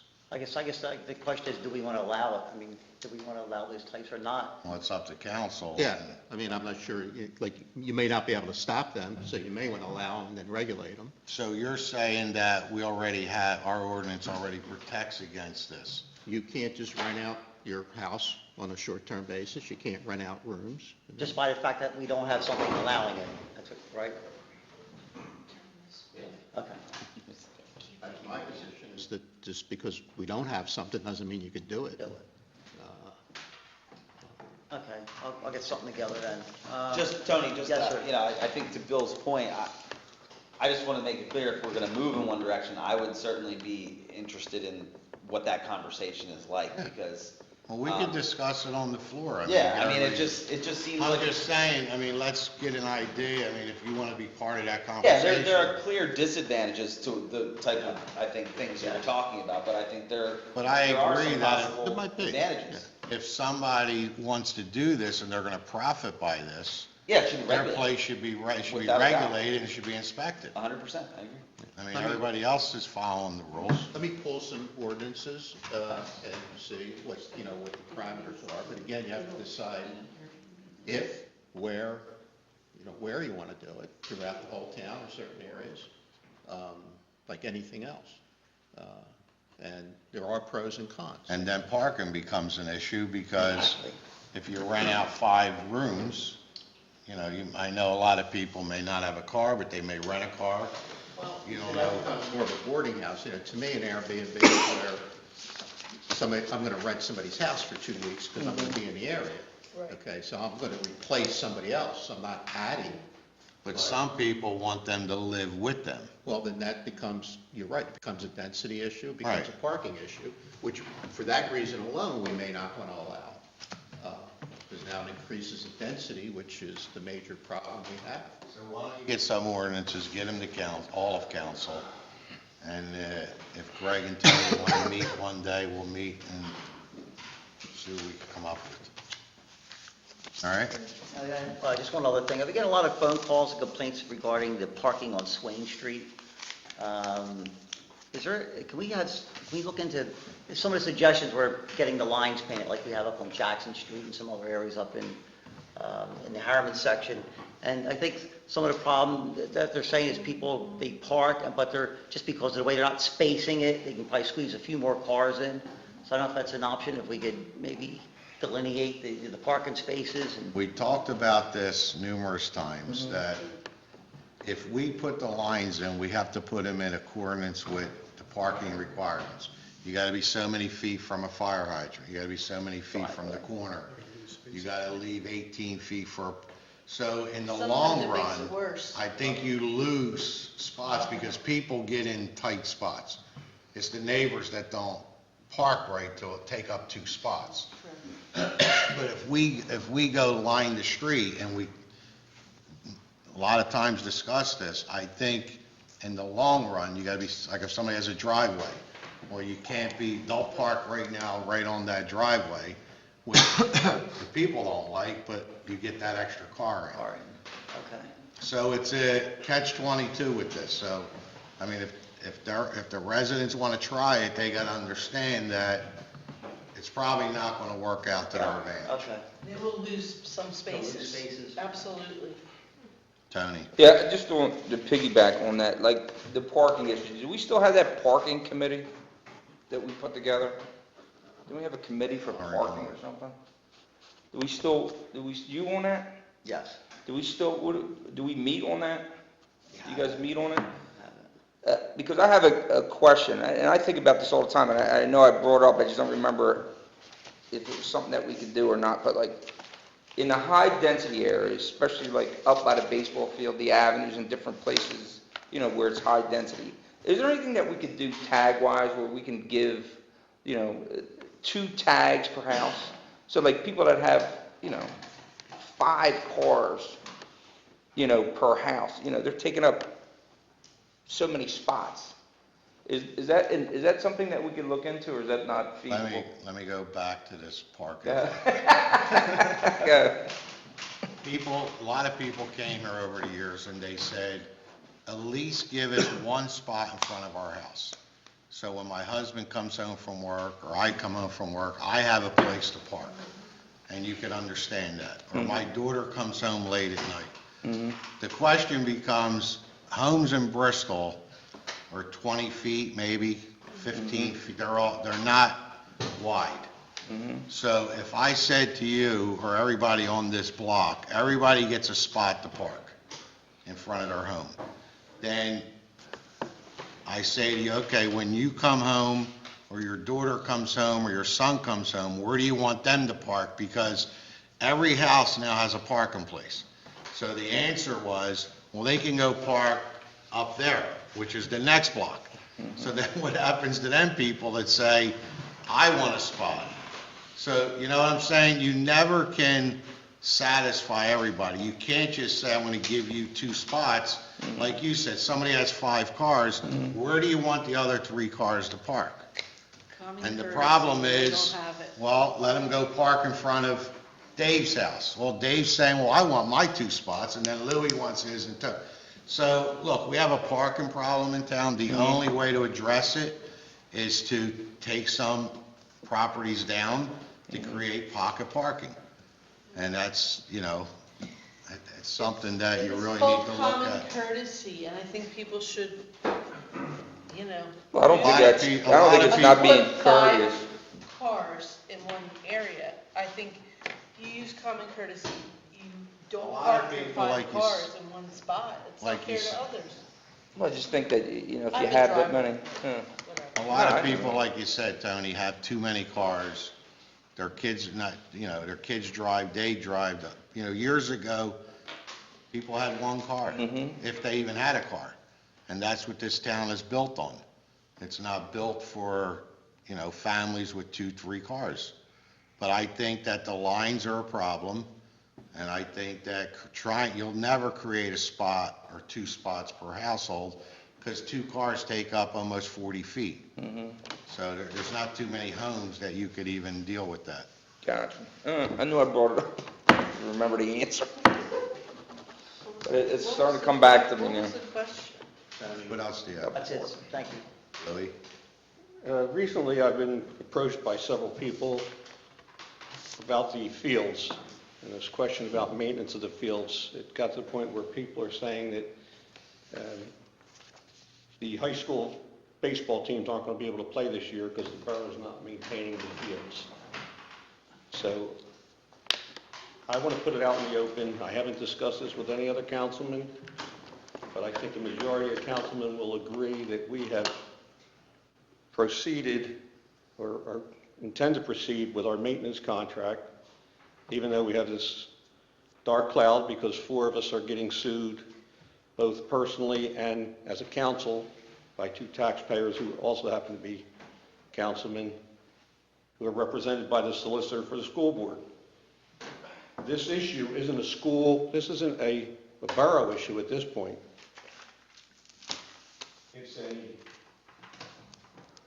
We need a decision, and we need to find out what's going to happen, what does the school want to do on their end, because we're proceeding with Mr. Plensky to do the contract the way we awarded it to him. Now, on the school board, there was an email sent by the athletic director on January 22nd. He wanted to know whether the contract was being honored, when they would have to cut the grass, and how the lining of the fields were going to take place. Mr. Dillon responded. There was a letter in our packet. He responded to the school board, to each school board member, and also copied the athletic director to let them know that, one, we're maintaining the fields the way we put the contract out, the way we've done for as long as I can remember. And we've awarded that contract the same way we've always done it. I don't know how it became such an issue now, but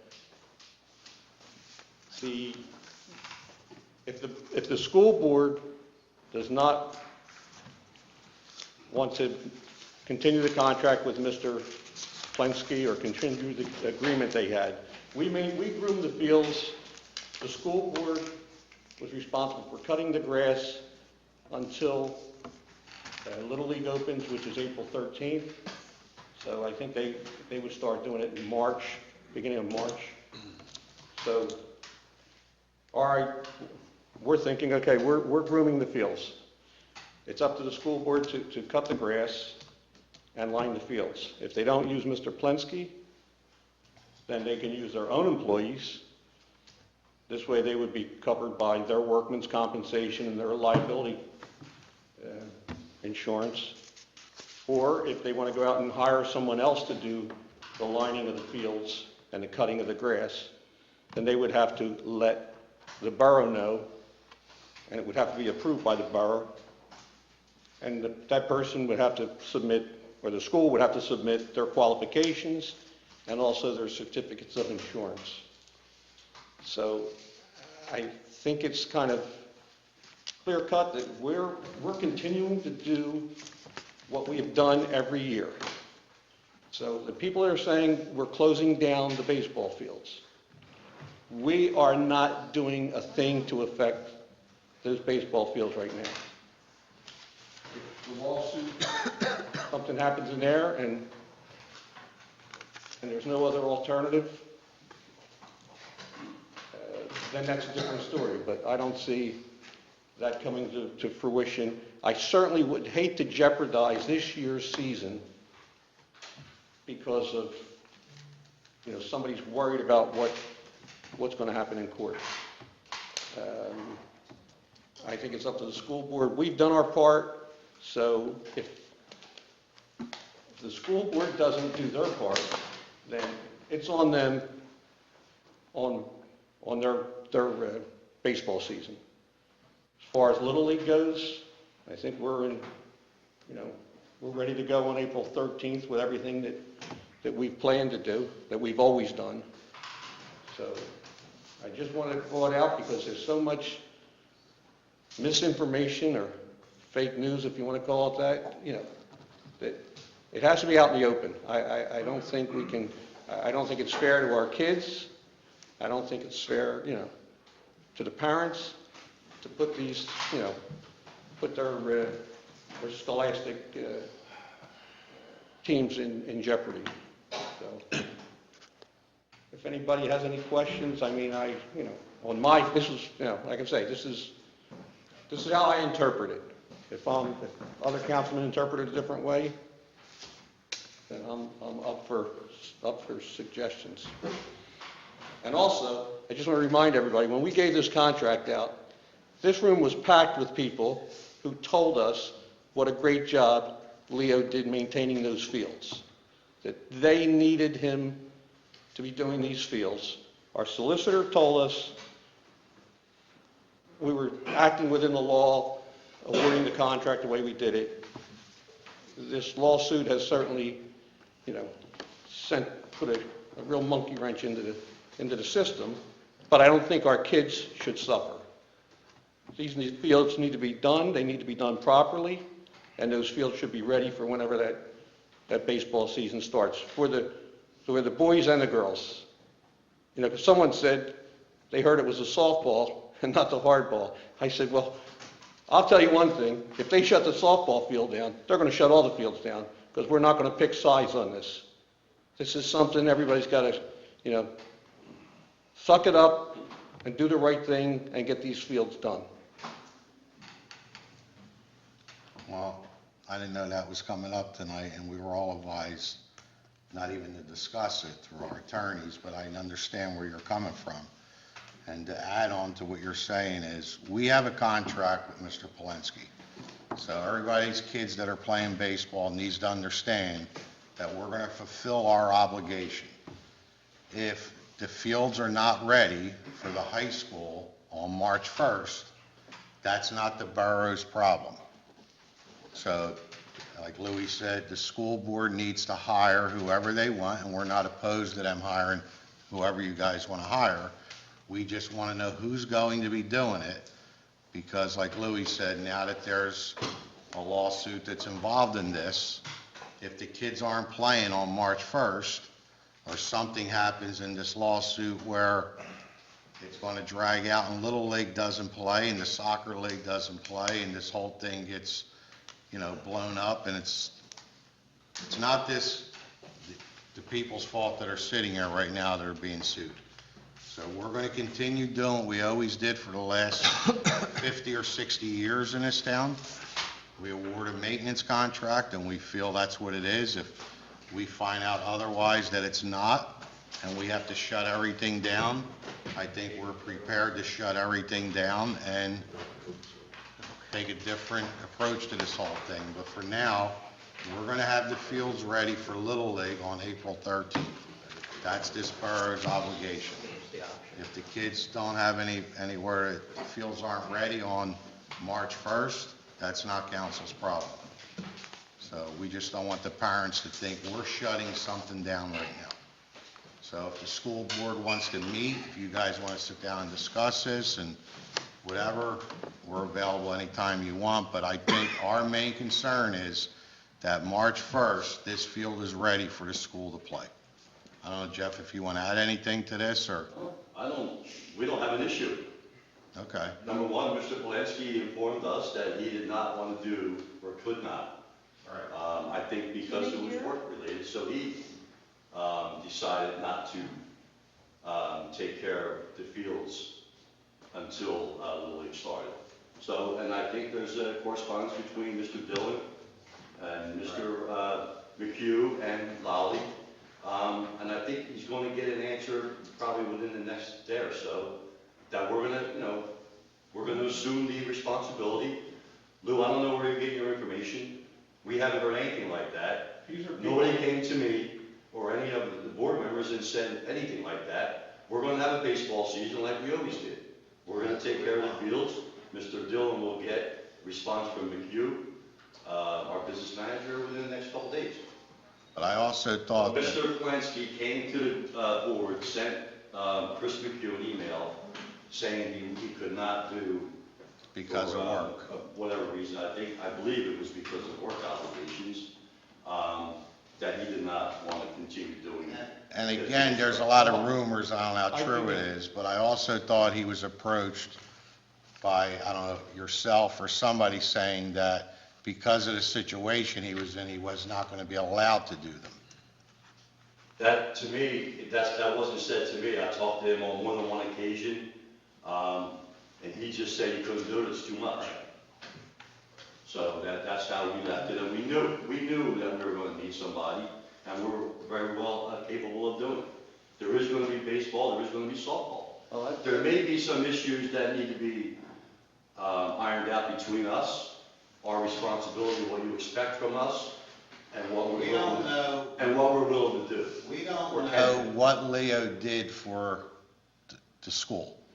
We have no idea because we didn't have that contract. You guys had it with him. You know what I'm saying? I don't even believe we had a contract Well, with them. there was a verbal agreement. We're piggyback, we're with you. We added some financial funds to whatever you gave. But I don't think we have anything writing between us and him. But there was a verbal agreement between the high school, or the school, whoever, and Leo Yes. on what his duties were and how much he was going to be paid Yes. from the school district, Yes. which we have no idea what that was. It wasn't a whole lot. We gave them money up front to get started, because I think, the foul lines and stuff have to be dug out, and the grass pulled and things like that, so we gave them some money there, and then I think we gave them $30 a game or whatever. Line the fields for a Once game. he did his, the stuff in the beginning, like I said, the mounds and things like that. But we're ready to go. I mean, we have people in place. But he waited around for the game to start. If it rained, he put the diamond dust down. Absolutely. So there are all the things that we want to make sure that are going to continue for your season, not ours. Absolutely, and we're going to be ready. We're going to have people in place, and I'm pretty sure Mr. Dillon will get correspondence within the next day or so. To make sure the kids are happy. Yeah, like I said, we didn't have any issues. Our athletic director had, no problems. He sent a letter to Mr. Dillon. I think he answered. All the board members got a response back from Mr. Dillon. But we're going to proceed and we're fine. So I don't know where you got that. Then they're not getting that message across to the teams. And I don't know if this is. I don't know who's they. I think, Well, they're going to get it tonight. I don't know. Well, they should get it, that's why I said to the people, I said, well, if you want, come to the meeting tonight, or turn on your TV, because I want to tell people what my opinion is, and the way I'm going to vote here on it. Even though, This lawsuit stuff, we have nothing to do with it. You can throw No. Hornstein's name out all you want, you do it all the time. I didn't even mention him. I said he was a solicitor. It's two different issues, Lou. He is our solicitor, and he's yours. I mean, those people have every right to pick whoever they want. Well, It has nothing to do with the school board suing council or borough or whatever. Well, now we're So, involved, we're involved Lou, with you shouldn't be the... bringing that up, it's not right. That he's our solicitor. You make it like, it's just not right. Well, that's why there's some confusion here. There is no confusion. Yes, there is. Because people are viewing it, and I don't know, Mr. Hornstein did not stop Mr. Polensky from doing our fields. I didn't say he did. Well, you're insinuating. No, I didn't insinuate anything. I stated that he represents them. That's what I did, I stated. What's that mean? Because, what's it mean? We didn't stop. I kind of Mr. think there's a Blinsky. little bit of a Mr. Blinsky conflict. months ago I think there's a told conflict Chris- there. I think there's a conflict, but that's only Well, I my, don't see a but, conflict. but the courts, I guess, don't see a conflict, so I have to live with it. You know, Mr. But I Sarno's right didn't there. even mention his name. I just said that it was a school solicitor. Because I think that, to me, you got a school solicitor suing the borough council. But he's not acting as a school solicitor. No, but that's his job. No, let's clear that Most up. attorneys, Say most it again, attorneys, say it again. What? Is he acting as the school board not with, solicitor? I hope not. Well, then. I hope Make sure not. you say it loud and clear, because he's not. Mr. Blinsky I didn't said, say he Mr. did. Blinsky said. I Mr. said nothing Mr. about McHugh, Mr. our business Blinsky. manager, let me finish, Lou. All right. Months ago, that he wouldn't be able to do our fields, for whatever reasons. I spoke to him on many occasions, he's a friend of mine. Nobody badmouths him on our school board, nobody has anything bad to say about Leo. He took it upon himself to tell Chris that he did not or could not do our fields. And that's the bottom line, so we knew months ago that we would get somebody else. Well, then probably our own people. why didn't you come forward and tell the borough that you had somebody in line? It just came up, Mr. Well, you said it happened months ago. Now you're saying it just came up. He told Chris, so then we knew what we had to do. Chris informed us, so we knew we had to get somebody. Well, Either our people or whatever. As of right now, I don't think our manager still has an answer on it. He will. Well, he will, but he doesn't. That's why I want to Just get got out. the letter, right. But you're saying you had somebody months ago that was gonna do this. No. Leo, Mr. Blinsky informed Chris months ago that he wasn't gonna be able to do the fields. Right. So we knew then that we would have to get somebody. The only thing I'm saying is, we're all here for the same reason, to make sure that these kids have a successful season. We don't know where the lawsuit is going. It can get to a point where everything just gets shut down, because we may not have anybody either. So this Well, whole you thing, can use our people. could come, well, You can use our people. We'll find out. We're gonna do what's right for the kids of this town, just like you guys. We're gonna have a season, and that's why we're we're gonna work it out. discussing this, to make sure that on March 1st, we're not discussing it, what do we do, and nobody's here to get the fields ready. So, We're gonna do what we can, and Mr. Dillon, if he doesn't get anything tomorrow, I'll call and make sure he does, but I'm just. we already have somebody lined up. Yes, So you'll send him the name absolutely, and everything. absolutely. That's all we need. So then what would be the issue? We had a meeting today, and that was discussed, and Chris is gonna send Mr. Dillon out the name, and I guess with our insurance and stuff like that, so there might be some, the only thing, we might have some issue with some equipment, but we can work around that also. But this person, if it's not a school board employee, there's not a school district employee, he's not working under your insurance. We understand. Okay, I just want to be sure. Everybody always understands things until something goes wrong. Then we don't want to be, somebody gets hurt out there and find out that somebody doesn't have insurance. They're gonna be employees, Lou. I told you that. When I say our people, it's our employees. Well, I don't know when you I say said our that. people. You Earlier, I said said that. our people. I don't know what your people are. If it's your employees or somebody you're contracting with. employees Okay, then. Our people, I'm Then your sorry. employees would be You covered, misunderstood. and I said that earlier. If the school board wants to use their employees, that's a no-brainer for us, because When you refer to borough workers, what do you call borough workers. Our workers, our employees? No. Sorry. I just want to make sure that whoever comes has the Had a proper, meeting today, has the names proper were brought insurance. up, and Mr. Dillon's going to get something either tomorrow or the next day. If not, we'll make sure that he gets it. What would be the issue? Because he's already hired, so what would keep it from him not working in March or whatever? For us or for the school? No, for us. He's working for us. Working That's for what I'm us. saying. The only thing I'm saying is, if we go to court from now, let's say in April, we go to court, and for some reason, I don't know why, they would say, Mr. Gerard and Mr. Ricchio's right, we gotta shut everything down, and it's gotta go out to bid. Well, then guess what? Then everything gets shut down. If that's what the court says, I don't know, I don't believe that would happen, but if it did, I just want everybody to be aware of, it's a possibility at some point, there may not be, you might not finish the baseball season, the soccer season, the kickball season, all the things that he does under this contract. That's all I'm saying. I want everybody to be aware of it. So, I don't know when this is going to be heard or what's going to, I mean, all I'm doing is taking the advice of our attorneys. I mean, we didn't create this issue. Anybody else have anything? Mr. Dillon? We have a preliminary final land development plan I'm sorry. that is set to expire February 12th. There are some issues with the plan. Staff will be meeting with the applicant and the applicant's attorney. They have given us an extension to March 31st, so that will not have to be addressed in February. We have two items that I'd like council to consider awarding. One is the award the bid for the installation of handicap ramps to G&B Construction Group Incorporated in the amount of $176,000. For 34 ramps, the unit price is $5,176. This contract will be paid for by what's called the Community Development Program from the county.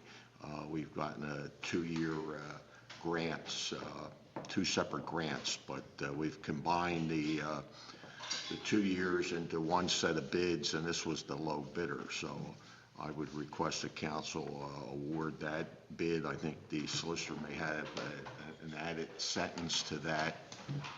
And also, this evening, in front of you is a copy of the auditor's proposal to audit the books, the financial records of the borough for the year 2018. It's Hellman and Company, and it's for the same price for the last 4 or 5 years, which totals $28,133. This also includes the various federal and state audits that are required, as well as the sewer operation.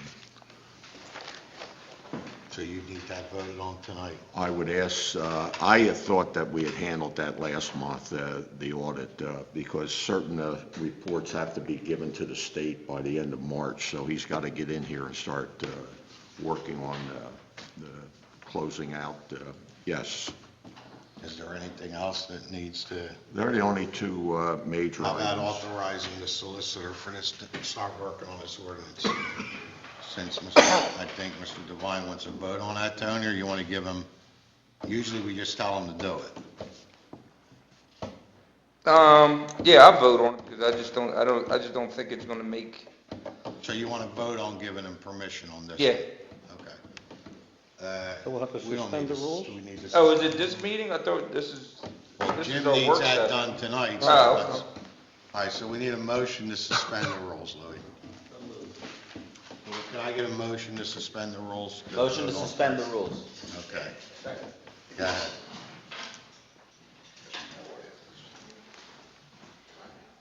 Mr. Catroci, you got 3 things that. Yes. I'd like to make a motion to approve the council meeting minutes from January 7th, 2019. Second by Mr. Pezza. Motion by Mr. Pezza, second by Mr. Gerard. Questions or comments?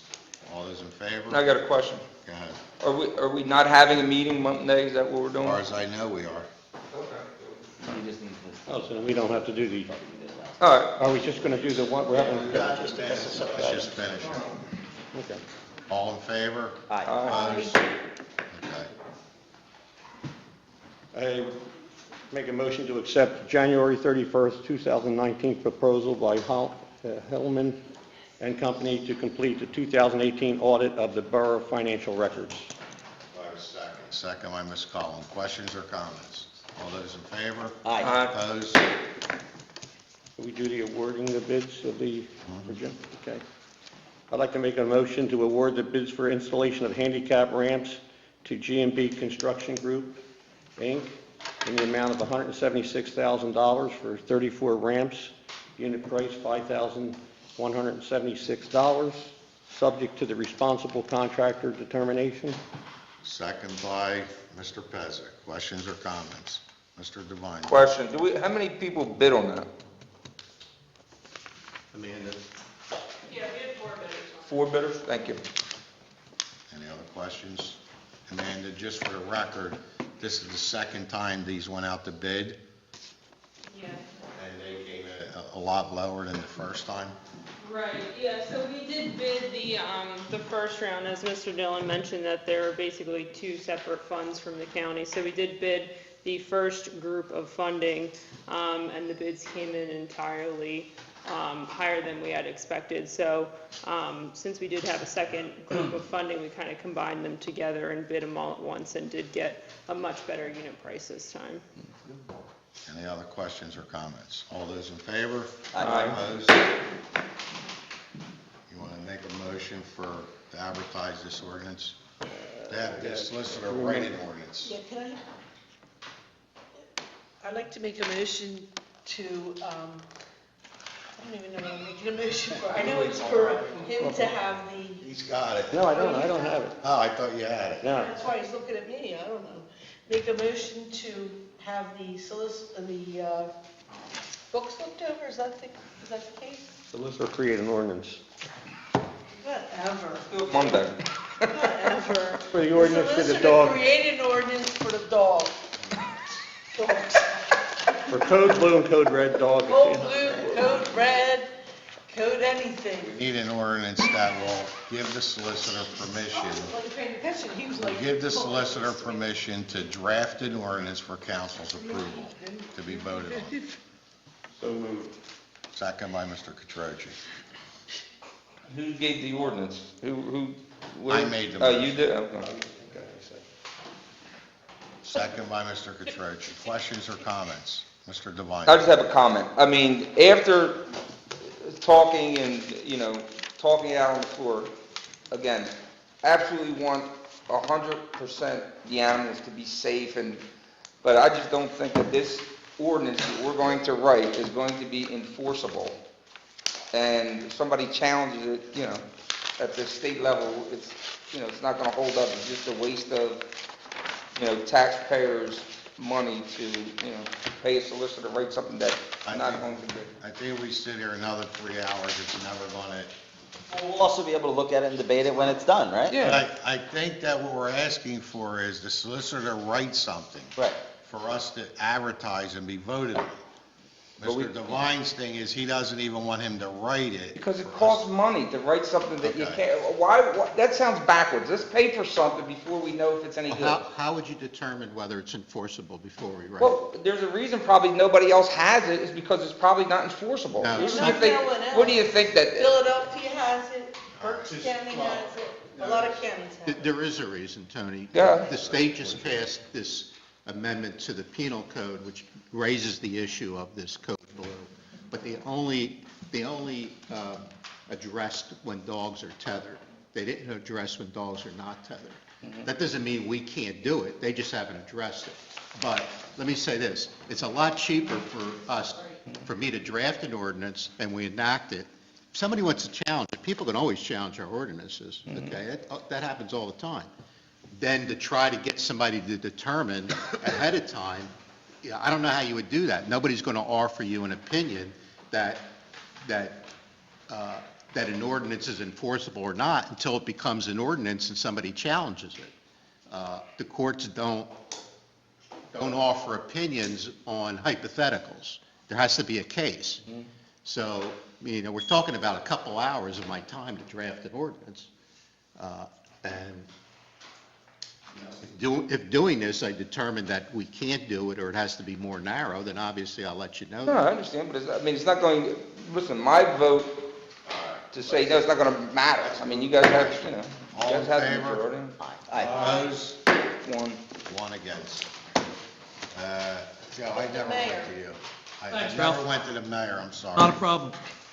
Real quick, just following up on what the chief commented on, especially with the officers that we've been sending this training.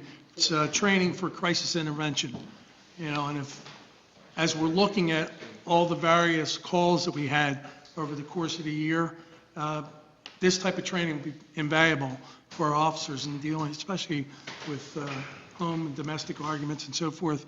They face this all the time. We currently now have 6 officers trained in that. The chief and I have been looking at all of the calls and everything as he communicated some of the numbers relative to the number of calls and arrests and so forth. So we're still looking at how maybe we can work to improve on doing all that.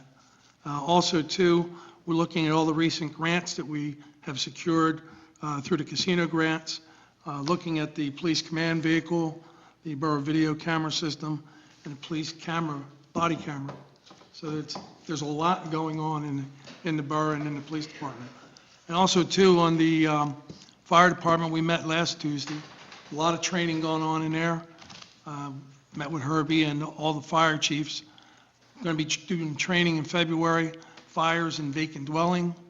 March, we're going to be doing this autism training. In April, we're going to be doing Save Our Own Firefighter. It's firefighter cancer awareness. And let's see. Oh, also, too, the county had sent out an emergency management letter concerning mutual aid, making sure that you're calling the closest company. There seems to be some concern. We met last month with the chiefs. Herbie pulled up the, I guess it was what, 12 pages? I Yeah. think for the run card response. Right. And looking for the, that we call the closest company, and we reviewed that, and we feel that we're pretty much in compliance with the county. And that's it. Thank you. Any questions for the mayor or any?